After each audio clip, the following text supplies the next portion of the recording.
Furvidni, Skapa, Specky. Welcome to Evil Bedtime Stories. I'm your host, Ravendude. The following video contains strong language and dark subjects. It's also terrible, and no one should watch or listen to it, ever. If you want to support your favorite Skald of Cthulhu, shove my content down the throats of everyone you know, violently.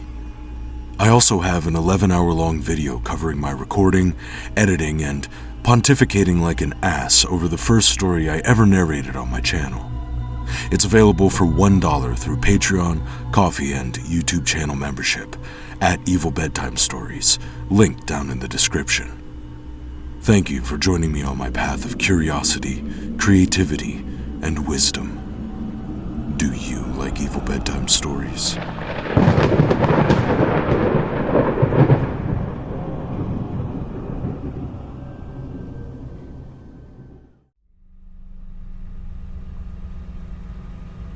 The Nameless City by H.P. Lovecraft. When I drew nigh the Nameless City, I knew it was accursed. I was traveling in a parched and terrible valley under the moon, and afar I saw it protruding uncannily above the sands as part of a corpse may protrude from an ill-made grave. Fear spoke from the age-worn stones of this hoary survivor of the deluge, this great-grandmother of the eldest pyramid, and a viewless aura repelled me and bade me retreat from antique and sinister secrets that no man should see, and no man else had ever dared to see. Remote in the desert of Arabian lies the Nameless City, crumbling and inarticulate, its low walls nearly hidden by the sands of uncounted ages. It must have been thus before the first stones of Memphis were laid, and while the bricks of Babylon were yet unbaked. There is no legend so old as to give it a name, or to recall that it was ever alive, but it is told of in whispers around campfires, and muttered about by grandams in the tents of sheiks, so that all the tribes shun it without wholly knowing why. It was of this place that Abdul al-Hazared, the mad poet, dreamed on the night before he sang his unexplainable couplet. That is not dead which can eternal lie, and with strange aeons even death may die. I should have known that the Arabs had good reason for shunning the Nameless City. The city told of in strange tales, but seen by no living man. Yet I defied them and went into the untrodden waste with my camel. I alone have seen it, and that is why no other face bears such hideous lines of fear as mine. Why no other man shivers so horribly when the night wind rattles the windows. When I came upon it in the ghastly stillness of unending sleep, it looked at me, chilly from the rays of a cold moon amidst the desert's heat. And as I returned its look, I forgot my triumph at finding it, and stopped still with my camel to wait for the dawn.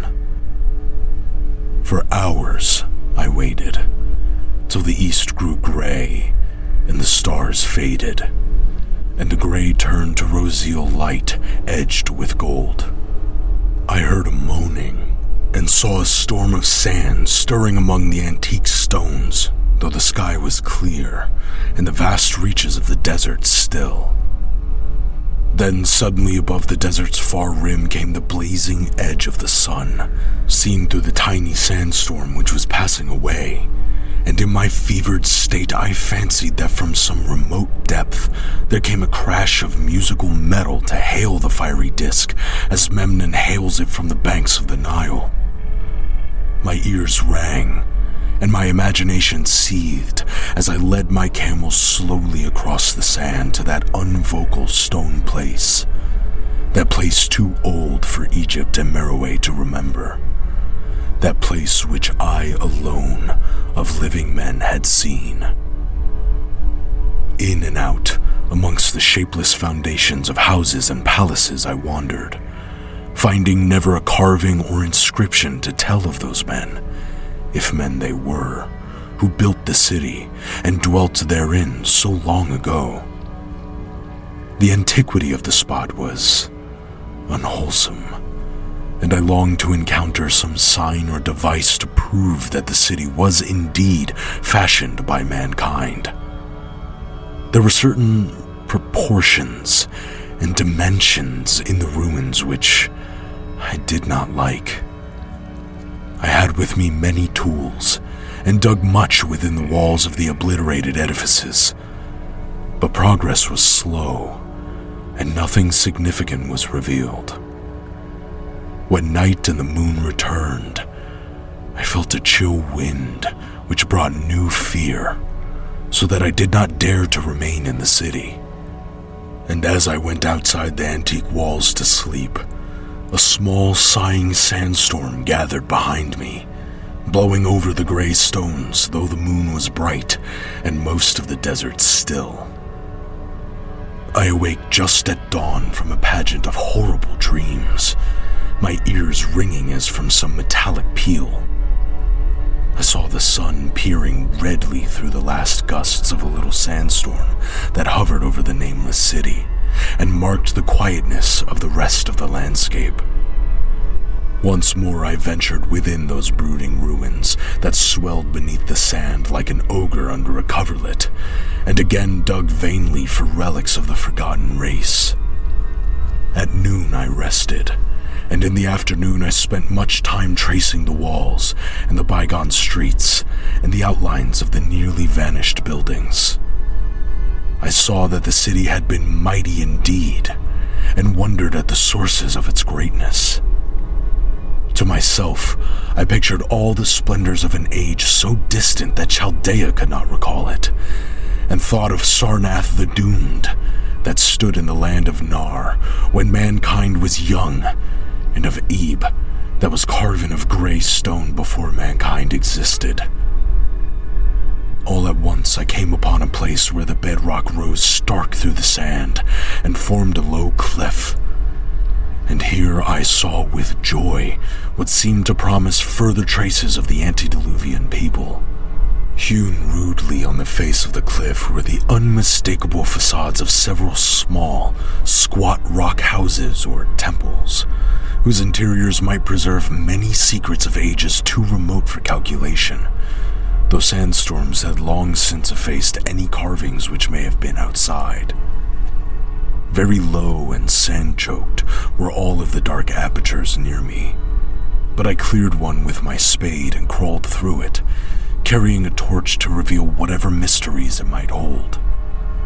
When I was inside, I saw that the cavern was indeed a temple, and beheld plain sights of the race that had lived and worshipped before the desert was a desert.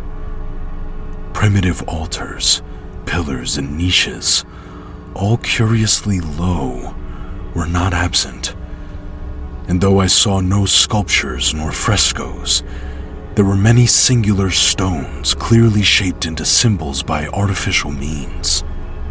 The lowness of the chiseled chamber was very strange, for I could hardly more than kneel upright, but the area was so great that my torch showed only part at a time. I shuddered oddly in some of the far corners, for certain altars and stones suggested forgotten rites of terrible, revolting, and inexplicable nature. It made me wonder what manner of men could have made and frequented such a temple. When I had seen all that the place contained, I crawled out again, avid to find what the other temples might yield. Night had now approached, yet the tangible things I had seen made curiosity stronger than fear, so that I did not flee from the long moon-cast shadows that had daunted me when I first saw the nameless city. In the twilight, I cleared another aperture and with a new torch crawled into it, finding more vague stones and symbols, though nothing more definite than the other temple had contained. The room was just as low, but much less broad, very narrow passage crowded with obscure and cryptical shrines. About these shrines I was prying when the noise of a wind and of my camel outside broke through the stillness and drew me forth to see what could have frightened the beast. The moon was gleaming vividly over the primeval ruins, lighting a dense cloud of sand that seemed blown by a strong but decreasing wind with some point along the cliff ahead of me. I knew it was the chilly, sandy wind which had disturbed the camel and was about to lead him to the place of better shelter when I chanced to glance up and saw that there was no wind atop the cliff. This astonished me and made me fearful again. But I immediately recalled the sudden local winds I had seen and heard before at sunrise and sunset, and judged it was a normal thing. I decided that it came from some rock fissure leading to a cave, and watched the trouble sand to trace it to its source, soon perceiving that it came from the black orifice of a temple a long distance south of me, almost out of sight. Against the choking sand cloud I plodded toward this temple, which as I neared it loomed larger than the rest, and showed a doorway far less clogged with caked sand. I would have entered had not the terrific force of the icy wind almost quenched my torch. It poured madly out of the dark door, sighing uncannily as it ruffled the sand and spread about the weird ruins. Soon it grew fainter, and the sand grew more and more still, till finally all was at rest again. But a presence seemed stalking among the spectral stones of the city, and when I glanced at the moon, it seemed to quiver as though mirrored in unquiet waters. I was more afraid than I could explain, but not enough to dull my thirst for wonder. So as soon as the wind was quite gone, I crossed into the dark chamber from which it had come. This temple, as I had fancied from the outside, was larger than either of those I had visited before, and was presumably a natural cavern, since it bore winds from some region beyond. Here I could stand quite upright, but saw that the stones and altars were as low as those in the other temples. On the walls and roof, I beheld for the first time some traces of the pictorial art of the ancient race. Curious, curling streaks of paint that had almost faded or crumbled away. And on two of the altars, I saw with rising excitement a maze of well-fashioned, curvilinear carvings. As I held my torch aloft, it seemed to me that the shape of the roof was too regular to be natural, and I wondered what the prehistoric cutters of stone had first worked upon. Their engineering skill must have been vast. Then, a brighter flare of the fantastic flame showed me that for which I had been seeking, the opening to those remoter abysses whence the sudden wind had blown. And I grew faint when I saw that it was a small and plainly artificial door chiseled in the solid rock. I thrust my torch within, beholding a black tunnel with the roof arching low over a rough flight of very small, numerous, and steeply descending steps. I shall always see those steps in my dreams, for I came to learn what they meant. At the time, I hardly knew whether to call them steps or mere footholds in a precipitous descent. My mind was whirling with mad thoughts, and the words and warnings of Arab prophets seemed to float across the desert from the lands that men know to the nameless city that men dare not know. Yet I hesitated only a moment before advancing through the portal and commencing to climb cautiously down the steep passage, feet first, as though on a ladder. It is only in the terrible phantasms of drugs or delirium that any other man can have had such a descent as mine. The narrow passage led infinitely down, like some hideous, haunted well, and the torch I held above my head could not light the unknown depths toward which I was crawling. I lost track of the hours and forgot to consult my watch, though I was frightened when I thought of the distance I must be traversing. There were changes of direction and of steepness, and once I came to a long, low, level passage where I had to wriggle feet first along the rocky floor, holding my torch at arm's length beyond my head. The place was not high enough for kneeling. After that were more of the steep steps, and I was still scrambling down interminably when my failing torch died out. I do not think I noticed it at the time, for when I did notice it, I was still holding it high above me, as if it were ablaze. I was quite unbalanced with that instinct for the strange and the unknown, which has made me a wanderer upon earth and a haunter of far, ancient, and forbidden places. In the darkness, there flashed before my mind fragments of my cherished treasury of demoniac lore. Sentences from Alhazred the Mad Arab, paragraphs from the apocryphal nightmares of Damascus, and infamous lines from the delirious Image du Monde of Gautier de Metz. I repeated queer extracts, and muttered of Afra Sahib and the daemons that floated with him down the Oxus, later chanting over and over again a phrase from one of Lord Dunsany's tales, the unreverberate blackness of the abyss. Once, when the descent grew amazingly steep, I recited something in sing-song from Thomas More until I feared to recite more. A reservoir of darkness, black as witches' cauldrons are when filled, with moon drugs in the clip distilled, leaning to look if foot might pass, down through that chasm I saw beneath, as far as vision could explore, the jetty sides as smooth as glass, looking as if just varnished o'er, with that dark pitch the sea of death throws out upon its slimy shore. Time had quite ceased to exist when my feet again felt a level floor, and I found myself in a place slightly higher than the rooms in the two smaller temples, now so incalculably far above my head. I could not quite stand, but could kneel upright, and in the dark I shuffled and crept hither and thither at random. I soon knew that I was in a narrow passage whose walls were lined with cases of wood having glass fronts. As in that Paleozoic and abysmal place I felt of such things as polished wood and glass, I shuddered at the possible implications.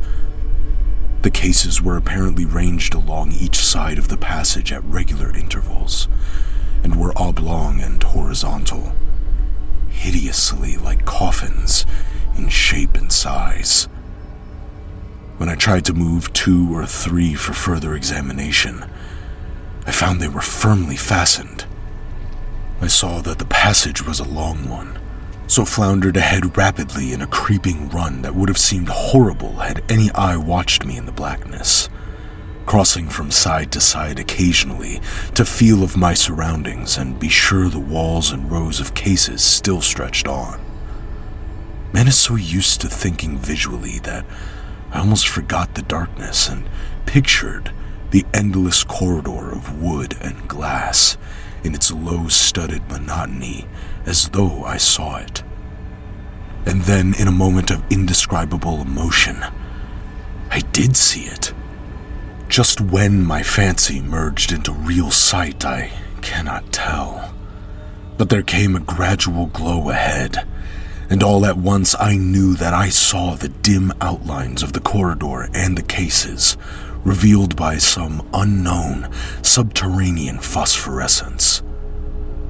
For a little while all was exactly as I had imagined it, since the glow was very faint. But as I mechanically kept on stumbling ahead into the stronger light, I realized that my fancy had been but feeble. This hall was no relic of crudity like the temples in the city above, but a monument of the most magnificent and exotic art, rich, vivid, and daringly fantastic designs and pictures formed a continuous scheme of mural painting whose lines and colors were beyond description. The cases were of a strange, golden wood, with fronts of exquisite glass, and contained the mummified forms of creatures outreaching in grotesqueness the most chaotic dreams of man. To convey any idea of these monstrosities is impossible. They were of the reptile kind, with body lines suggesting sometimes the crocodile, sometimes the seal, but more often nothing of which either the naturalist or the paleontologist ever heard. In size, they approximated a small man, and their forelegs bore delicate and evidently flexible feet, curiously like human hands and fingers. But strangest of all were their heads, which presented a contour violating all known biological principles. To nothing can such things be well compared. In one flash, I thought of comparisons as varied as the cat, the bulldog, the mythic satyr, and the human being. Not Jove himself had so colossal and protuberant a forehead, yet the horns and the noselessness and the alligator-like jaw placed the things outside all established categories. I debated for a time on the reality of the mummies, half suspecting they were artificial idols, but soon decided they were indeed some Paleogean species which had lived when the Nameless City was alive. To crown their grotesqueness, most of them were gorgeously enrobed in the costliest of fabrics, and lavishly laden with ornaments of gold, jewels, and unknown shining metals. The importance of these crawling creatures must have been vast, for they held first place among the wild designs of the frescoed walls and ceiling. With matchless skill had the artists drawn them in a world of their own, wherein they had cities and gardens fashioned to suit their dimensions. And I could not but think that their pictured history was allegorical, perhaps showing the progress of the race that worshipped them.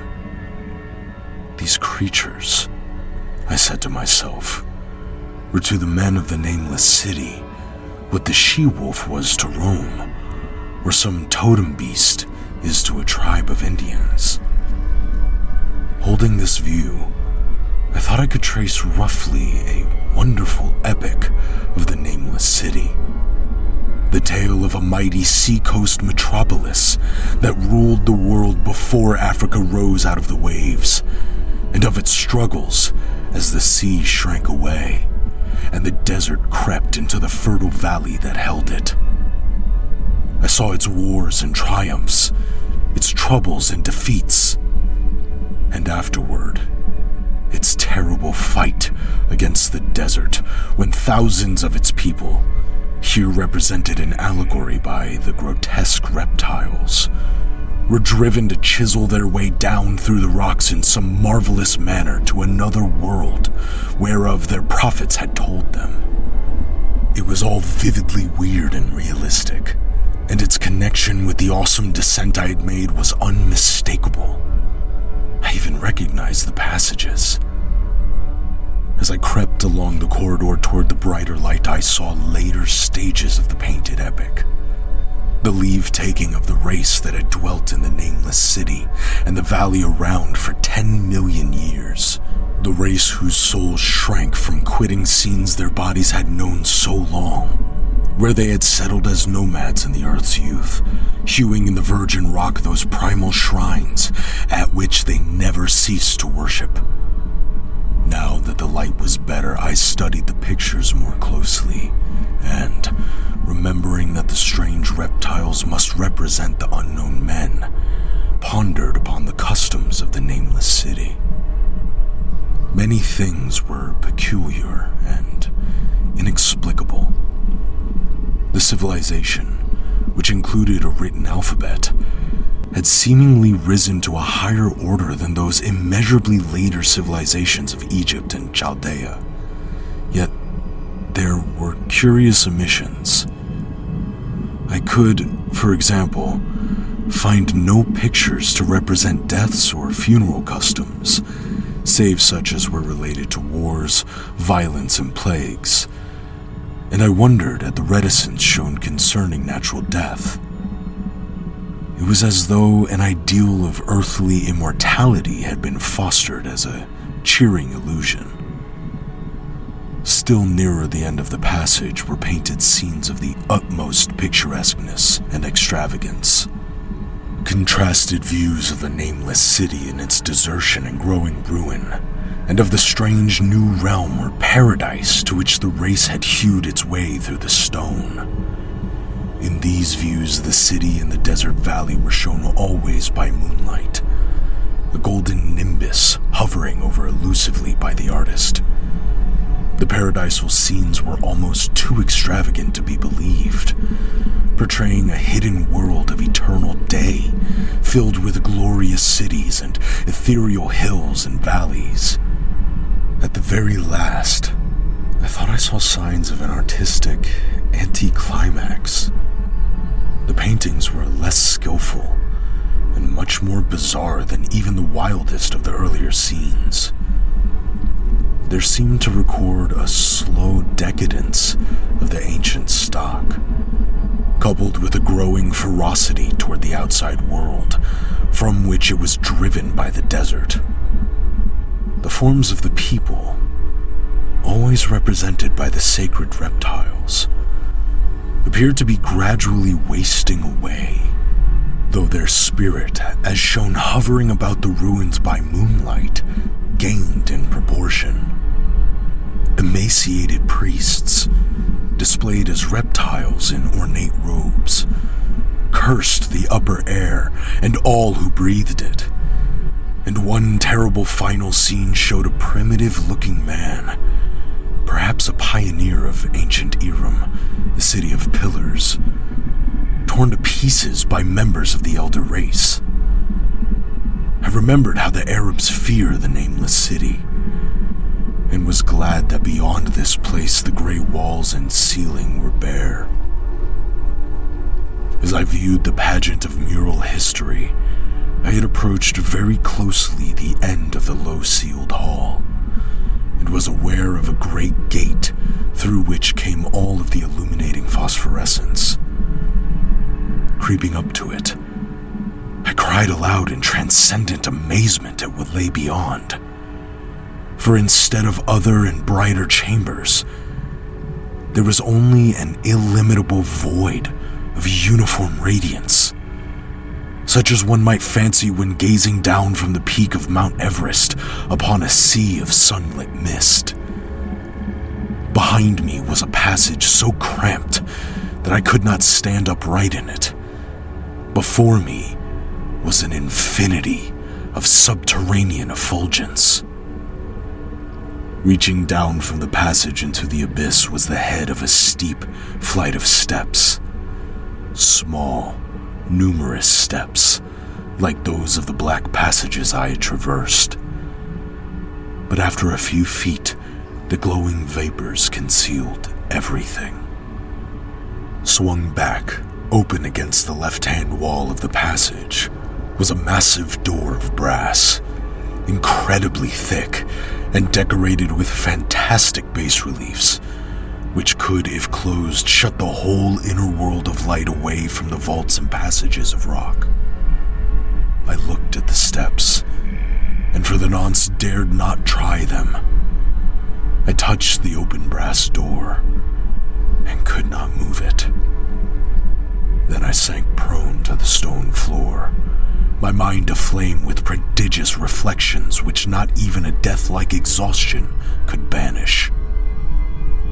As I lay still with closed eyes, free to ponder, many things I had lightly noted in the frescoes came back to me with new and terrible significance. Scenes representing the Nameless city in its heyday, the vegetation of the valley around it, and the distant lands with which its merchants traded. The allegory of the crawling creatures puzzled me by its universal prominence, and I wondered that it should be so closely followed in a pictured history of such importance. In the frescoes, the Nameless City had been shown in proportions fitted to the reptiles. I wondered what its real proportions and magnificence had been, and reflected a moment on certain oddities I had noticed in the ruins. I thought curiously of the lowness of the primal temples and of the underground corridor, which were doubtless hewn thus out of deference to the reptile deities there honored, though it perforce reduced the worshippers to crawling. Perhaps the very rites had involved a crawling in imitation of the creatures.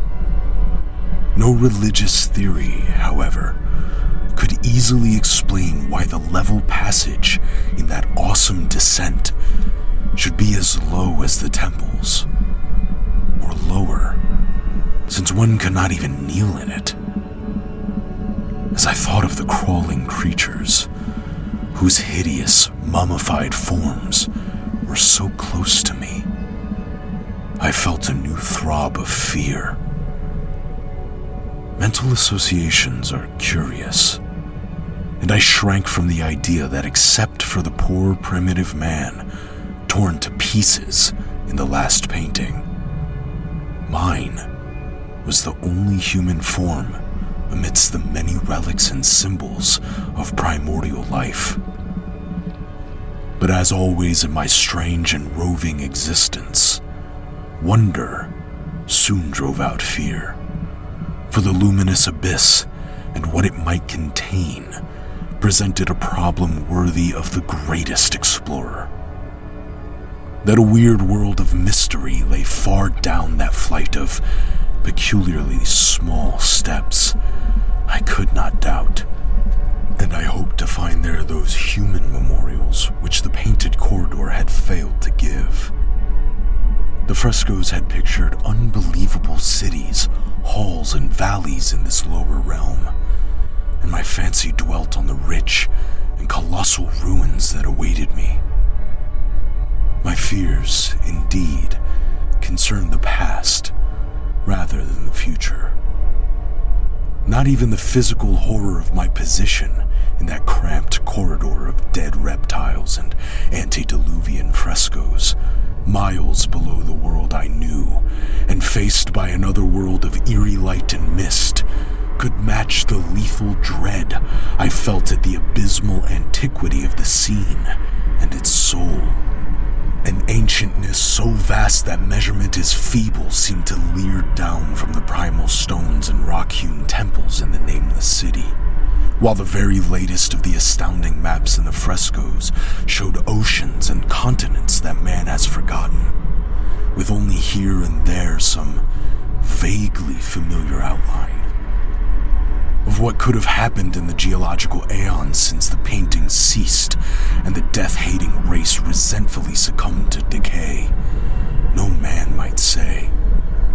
Life had once teemed in these caverns and in the luminous realm beyond. Now I was alone with vivid relics, and I trembled to think of the countless ages through which these relics had kept a silent and deserted vigil. Suddenly there came another burst of that acute fear which had intermittently seized me ever since I first saw the terrible valley and the Nameless City under a cold moon. And despite my exhaustion, I found myself starting frantically to a sitting posture and gazing back along the black corridor toward the tunnels that rose to the outer world. My sensations were much like those which had made me shun the Nameless City at night, and were as inexplicable as they were poignant. In another moment, however, I received a still greater shock in the form of a definite sound, the first which had broken the utter silence of these tomb-like depths. It was a deep, low moaning, as of a distant throng of condemned spirits, and came from the direction in which I was staring. Its volume rapidly grew, till soon it reverberated frightfully through the low passage, and at the same time I became conscious of an increasing draft of cold air, likewise flowing from the tunnels and the city above. The touch of this air seemed to restore my balance, for I instantly recalled the sudden gusts which had risen around the mouth of the abyss each sunset and sunrise, one of which had indeed served to reveal the hidden tunnels to me. I looked at my watch and saw that sunrise was near, so braced myself to resist the gale which was sweeping down to its cavern home as it swept forth at evening. My fear again waned low, since a natural phenomenon tends to dispel broodings over the unknown. More and more madly poured the shrieking, moaning night wind into that gulf of the inner earth. I dropped prone again and clutched vainly at the floor for fear of being swept bodily through the open gate into that phosphorescent abyss. Such fury I had not expected, and as I grew aware of an actual slipping of my form toward the abyss, I was beset by 1,000 new terrors of apprehension and imagination. The malignancy of the blast awakened incredible fancies. Once more I compared myself shudderingly to the only other human image in that frightful corridor, the man who was torn to pieces by the Nameless race. For in the fiendish clawing of the swirling currents, there seemed to abide a vindictive rage, all the stronger because it was largely impotent. I think I screamed frantically near the last. I was almost mad, but if I did so, my cries were lost in the hell-born babble of the howling wind wraiths. I tried to crawl against the murderous, invisible torrent, but I could not even hold my own as I was pushed slowly and inexorably toward the unknown world. Finally, reason must have wholly snapped, for I fell to babbling over and over that unexplainable couplet of the mad Arab Alhazred, who dreamed of the Nameless city. That is not dead which can eternal lie, and with strange aeons even death may die. Only the grim, brooding desert gods know what really took place, what indescribable struggles and scrambles in the dark I endured, or what Abaddon guided me back to life, where I must always remember and shiver in the night wind till oblivion, or worse, claims me. Monstrous, unnatural, colossal was the thing. Too far beyond all the ideas of man to be believed except in the silent, damnable small hours when one cannot sleep. I have said that the fury of the rushing blast was infernal, cacodemoniacal, and that its voices were hideous with the pent-up viciousness of desolate eternities. Presently, those voices, while still chaotic before me, seemed to my beating brain to take articulate form behind me. And down there in the grave of unnumbered, aeon-dead antiquities, leagues below the dawn-lit world of men, I heard the ghastly cursing and snarling of strange-tongued fiends. Turning, I saw outlined against the luminous aether of the abyss what could not be seen against the dusk of the corridor. A nightmare horde of rushing devils, hate-distorted, grotesquely panoplied, half-transparent, devils of a race no man might mistake, the crawling reptiles of the Nameless city. And as the wind died away, I was plunged into the ghoul-peopled blackness of Earth's bowels. For behind the last of the creatures, the great, brazen door clanged shut with a deafening peal of metallic music, whose reverberations swelled out to the distant world to hail the rising sun as Memnon hails it from the banks of the Nile.